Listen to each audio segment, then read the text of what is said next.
November 24th, 1971. It was the day before Thanksgiving, one of the busiest travel days in the United States.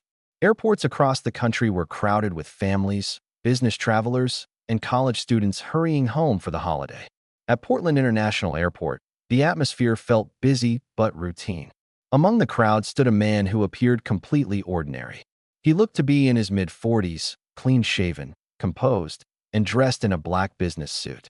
His white shirt was neatly pressed, and a thin black tie rested perfectly against it, giving him a slightly distant expression, yet nothing about him seemed threatening. In one hand, he carried a simple black briefcase. In the other, he held a quiet confidence that allowed him to blend seamlessly into the busy terminal. He did not rush. He walked calmly to the ticket counter as if he had done it 100 times before. When he reached the counter, he politely requested a one-way ticket to Seattle on the next available flight. He paid in cash and gave his name as Dan Cooper. The ticket agent processed the transaction without a second thought. In 1971, airport security was nothing like it is today. There were no metal detectors, no ID verifications, no baggage scanners. A man could purchase a ticket, walk directly to the gate, and board a plane within minutes.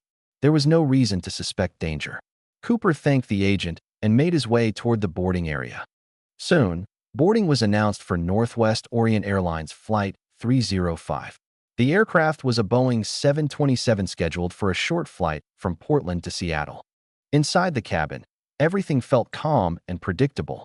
The soft hum of engines filled the background as passengers settled into their seats.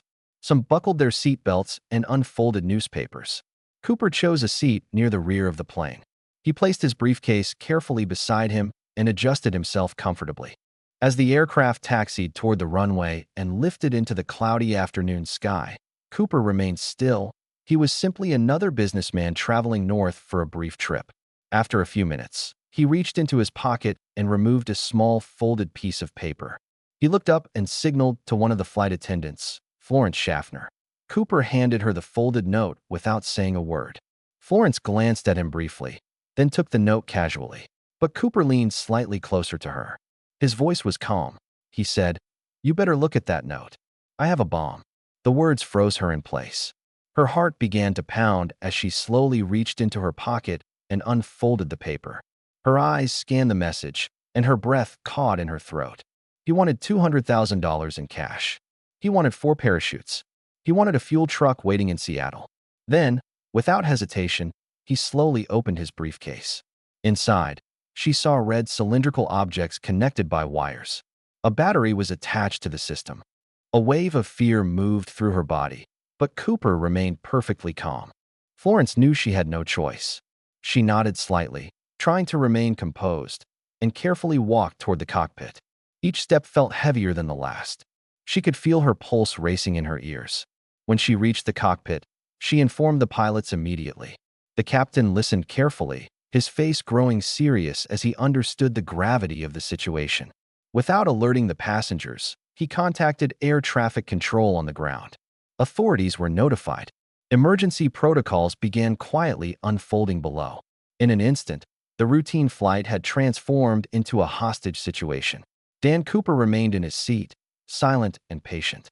He was not nervous. He was not afraid. And no one on board, except the crew, truly understood the danger that was now flying with them thousands of feet above the ground. As Northwest Orient Airlines Flight 305 touched down at Seattle-Tacoma International Airport, a tense and silent anticipation filled the air. Law enforcement officers were already positioned, ready to respond, but they knew they had to follow Cooper's instructions to the letter. They understood the stakes. The safety of 36 passengers depended on caution, patience, and absolute precision. Any sudden move could trigger disaster. Authorities had worked feverishly to prepare the ransom. $200,000 in cash had been gathered and carefully bundled, crisp bills stacked neatly in packages. For parachutes, the kind used for emergency situations, were procured and inspected. Every detail was handled with meticulous attention.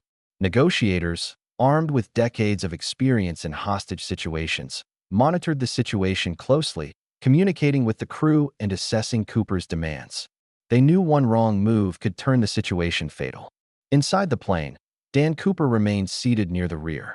He exuded calm and patience, his dark sunglasses hiding his eyes as he observed the crew moving about nervously. He watched every step as the cash and parachutes were brought to the aircraft. There was no visible hesitation, no sign of doubt. Every action he took was deliberate, calculated. He counted the bundles of cash with careful precision, making sure every note was present. He examined the parachutes, testing their straps and folds. Even in this extraordinary situation, Cooper moved like a man accustomed to control, a man who thrived in calculated chaos. Once he was satisfied, Cooper made a move that surprised everyone. He ordered the immediate release of the passengers. One by one, the men, women, and even children who had boarded the flight earlier that day stepped down from the aircraft. After ensuring the passengers were safely away, he turned his attention back to the crew. He issued new instructions to the pilots with the same calm, authoritative tone that had defined him throughout the ordeal. He demanded the aircraft take off again, not back toward Portland or another familiar airport, but south, toward Mexico. He required the plane to fly at a low altitude, to maintain reduced speed, and to avoid radar detection if possible. The pilots, with hearts pounding and adrenaline coursing, obeyed every command. They knew that their own lives, too, were now in Cooper's hands. Fear filled the cabin as the engines roared back to life, and the plane began its ascent into the dusky evening sky. The familiar hum of the engines was now overlaid with a tense, almost suffocating anxiety. Only the crew and Cooper remained on board. The empty seats, once occupied by 36 passengers, seemed to amplify the gravity of the situation. The cabin was quiet except for the rhythmic thrum of the engines and the occasional radio chatter from air traffic control. Each pilot understood that a single misstep could be catastrophic. Cooper's calm composure contrasted sharply with the crew's growing unease, highlighting the sheer audacity of his plan. For Cooper, this was no ordinary flight. The real danger, the part that would define his legacy, was about to begin. He had navigated the first stage flawlessly, the threat, the ransom, and the release, and now he faced the ultimate challenge, an escape from the law, from Seattle, and from the world that would soon be searching for him with every resource available. Night had fully fallen, and Northwest Orient Airlines Flight 305 carved its path through a sky heavy with rain and darkness. Thick clouds obscured the moon, leaving only flashes of distant lightning to illuminate the turbulent horizon. He began preparing himself for the jump that would define him and cement his legend. He tied the heavy bag of ransom money securely around his waist, making certain the straps would not loosen midair. Every knot was tested, every loop reinforced. The weight of $200,000, stacked in neat bundles, pressed against him, but he treated it with professional detachment. Then, with steady hands and unwavering focus, he put on one of the parachutes, adjusting straps and buckles to ensure a perfect fit. The crew remained in the cockpit, frozen with fear. Their eyes stayed glued to the instruments, and their hands gripped controls tightly. They could hear the soft but steady footsteps of Cooper moving through the cabin. The wind's whistle began to intensify as the rear door of the plane remained partially open, an ominous prelude to what was about to happen. Cooper walked deliberately toward the rear of the plane. Then, without hesitation, he made the final preparations. Inside the cockpit, warning lights flickered suddenly, confirming that the rear door had been fully opened.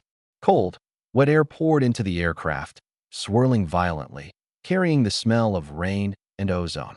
The plane shuddered under the gusts, and the sound of wind howling through the fuselage drowned out almost everything else. Cooper secured his position, adjusting the last straps of his parachute with absolute care. Cooper's figure was swallowed instantly by the night, vanishing from sight with no sound, no trace, and no warning to anyone who remained aboard. The crew remained in stunned silence, unable to comprehend what had just occurred. Outside, the rain obscured all vision. The forests, mountains, and rivers blended into a pitch-black void. No one saw him land. No one saw the path he took. The world below remained indifferent, cloaked in darkness, as though holding its secrets tight. Dan Cooper had jumped into an unknown night, carrying not only the money but also a legend that would haunt investigators, journalists, and the public for decades. He had vanished without a trace. When Northwest Orient Airlines Flight 305 finally landed, the cabin was empty in a way that felt incomplete. Months turned into years, and the investigation remained a puzzle with missing pieces. The FBI documented hundreds of leads, meticulously following each one. Newspapers and television shows chronicled the investigation, speculated on his fate, and created profiles of who Cooper might be, each one more imaginative than the last. Then, in 1980, almost a decade later, a shocking discovery changed the narrative slightly. A young boy playing near the Columbia River stumbled upon something unusual partially buried in the sand along the riverbank. Bundles of cash, still wrapped in weathered paper, surfaced after years of exposure to the elements. Investigators confirmed that the serial numbers on the bills matched the ransom money Cooper had taken. For the first time, there was tangible evidence that proved Cooper had indeed jumped into the night with the money. But it was also a reminder of how little was truly known. The discovery only deepened the mystery. Where had he gone? How had he survived, if he survived at all? And why had he left some of the ransom behind? Despite decades of investigation, no body was ever found. No confirmed identity of Cooper was ever established. Over 50 years later, theories abound, ranging from survival in the remote wilderness to secret disappearance under an assumed identity, but none have been confirmed. He boarded the plane as an ordinary man in a black suit, calm and polite, blending seamlessly with hundreds of passengers. And he vanished into history as one of the greatest mysteries in American criminal and aviation history. His case remains open, unsolved, and continues to fascinate investigators, historians, and amateur sleuths alike. The legend of D.B. Cooper endures, a symbol of daring, cunning, and the unknowable nature of human audacity. Cooper is retold as a cautionary tale, an enigma, and an unsolved puzzle that challenges logic and reason. The man who disappeared without a trace reminds us that sometimes the most extraordinary criminals leave the fewest clues. The world may never know if he survived the jump, if he spent the rest of his life in hiding, or if he perished in the forests and rivers of the Pacific Northwest. And yet, his legend continues to live on, inspiring books, films, documentaries, and endless speculation. Cooper remains a shadow in history, a phantom who defied capture, and a story that will never lose its eerie fascination. If you enjoyed this story and want more chilling true crime mysteries that will leave you questioning reality, make sure to like this video and subscribe to our channel, Me Time Story, for more tales of the unknown, suspenseful stories.